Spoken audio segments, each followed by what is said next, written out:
taking a walk today with my puppy friend. She's sniffing the grass over here.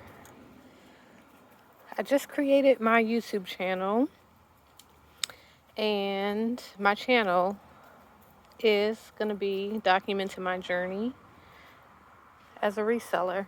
Come on, Elsie. As a reseller. I've been doing it for a while, but mostly buying things for myself, my apartment, clothes that I found that I thought I really liked.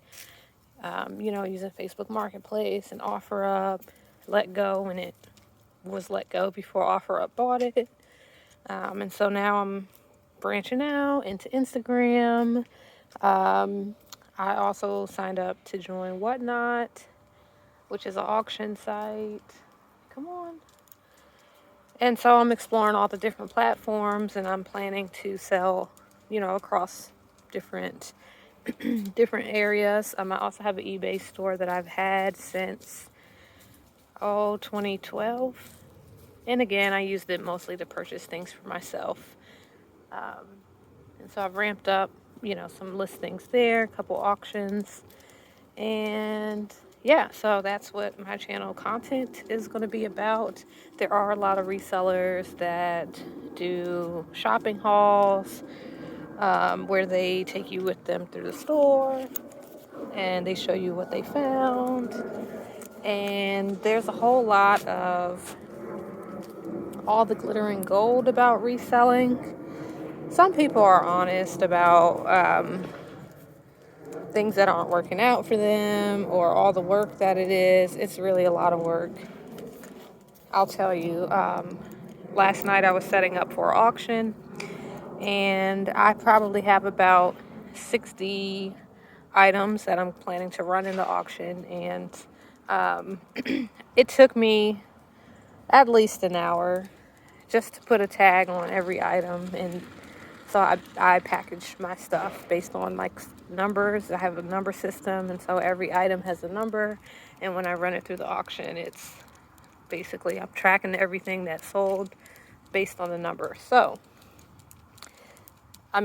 getting the stuff numbered and then putting the tags on it was like an hour.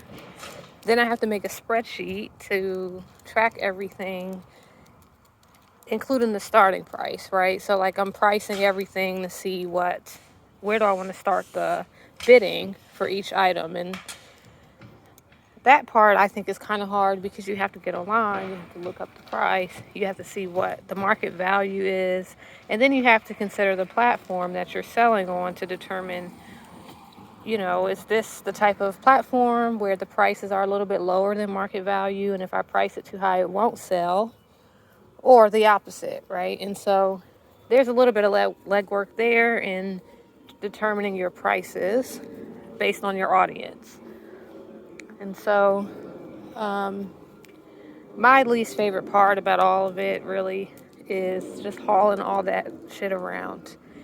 I have oversized luggages. I have totes full of clothes. Recently, I moved into a storage unit because I had a lot of it in my house, and it was just like so much clothes, and I had to just get it out of there. I just couldn't. It was overwhelming a little bit. And so sometimes that happens when you trying to stock up on your inventory, and then it's a lot. And so for someone that has a house, you have a garage, you can load up your garage and just shut the door and have a separate space, right? But when you're not kind of set up that way, you really have to plan how everything is going to work without it kind of taking over your life. And so found a good deal on a storage unit. I'm paying about less than $50. I think it's $39 or $40 a month. And I got it on a Labor Day sale, so the first 2 months I think I'm only paying $1 plus an admin fee, so pretty cheap. And so, yeah, it's just all so I plan to share these kinds of things, the real deal, with people who think like, oh, I'll just buy a bunch of clothes and sell it on Mercari. But have you thought about the returns, or have you thought about your listings that sit there for months and months and don't sell? And Like, what are you doing with all of that stuff while it's not selling? So just a lot of that kind of stuff. For example, today is a great example. She's sniffing the grass again. Oh, and there's a dog across the street. Here we go. Today's a great example. There's a woman who has a boutique store. Puppy rivalry. The woman has a boutique store that she's shutting down. And she reached out. Hey, friend. Reached out, asking if I wanted to come to her shop. She's liquidating everything, selling whatever she can. She's closing up shop. And so I was supposed to leave at 8 o'clock this morning. It's an hour drive to get where she's at. And it just felt a little sketchy to me, like she didn't give me the right address. It was kind of, and I get it, she didn't want to tell me where she was at exactly, but she gave me like an address to some warehouse that's nearby. And I was just like, lady, this looks like a warehouse. She told me the name of her company.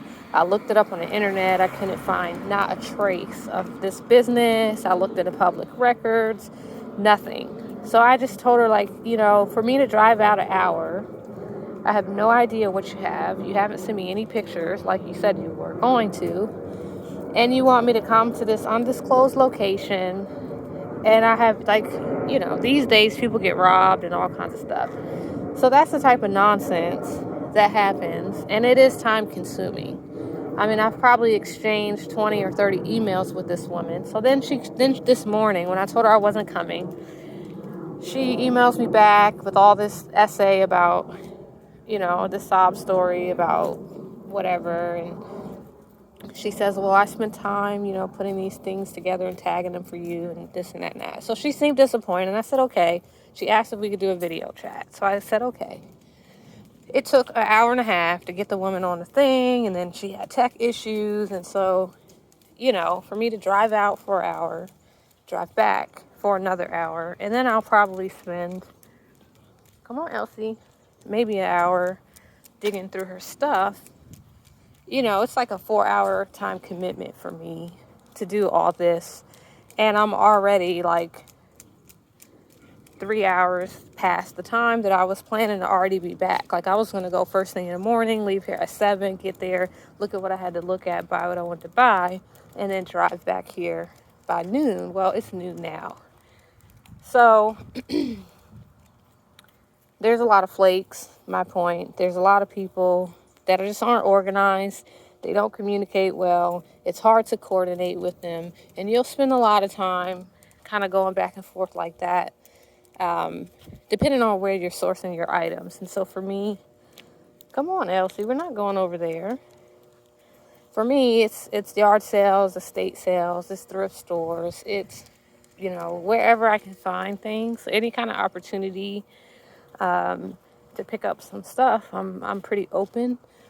I haven't done the parking lot roll up, open the trunk type of thing, but I have done, hey, I'm moving out and I'm selling everything in my apartment and I have to be out by Friday. Everybody come look at what I have and make an offer. So I did that last weekend, and that actually worked out well for me. I got about 50 pairs or 50 pieces of clothes. I want to say I paid $90 for the batch. Some of those items were new tags, and they just wanted to get rid of the stuff. So those are kind of the best scenarios when people are in a rush to get rid of it, because they'll give you really good deals, like $1, $2, per item, just to say all right, take this, and you can negotiate a lot better with them. So come on. Anyway, that's my story for today. I haven't decided if I want to be on camera yet. Probably there's not really a way to get around that when I do my live auction, which I have scheduled one for tomorrow afternoon. It's going to be, it's called Just Jeans. Everything denim, jean skirts, jean jackets, jeans. I have some rompers, overalls, just jean everything. So it'll be my first auction on Whatnot, and I'm very nervous because I've never done it and I'm worried about tech issues. I hear a lot of people complaining about their audio doesn't work and the vision is blurry and all kinds of stuff.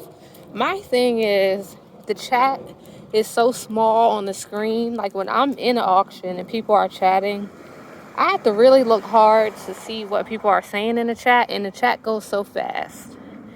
So fast. So I'm worried that I'm not going to be able to like keep up with the chat and do what I need to do, and I'm not gonna have a moderator. I understand now why people have moderators. Maybe later I dropped her poo-poo bag. Come here, Elsie. Maybe later I'll be able to find someone to volunteer to be a moderator for me. That'll be nice, because then they can just tell me, you know, anything I missed, or something someone said that's important, or help wrangle the conversation if it starts to go sideways. But anyway, more to come. I'll just kind of be picking random things to talk about on my channel, and feel free to give me a follow and give me a thumbs up.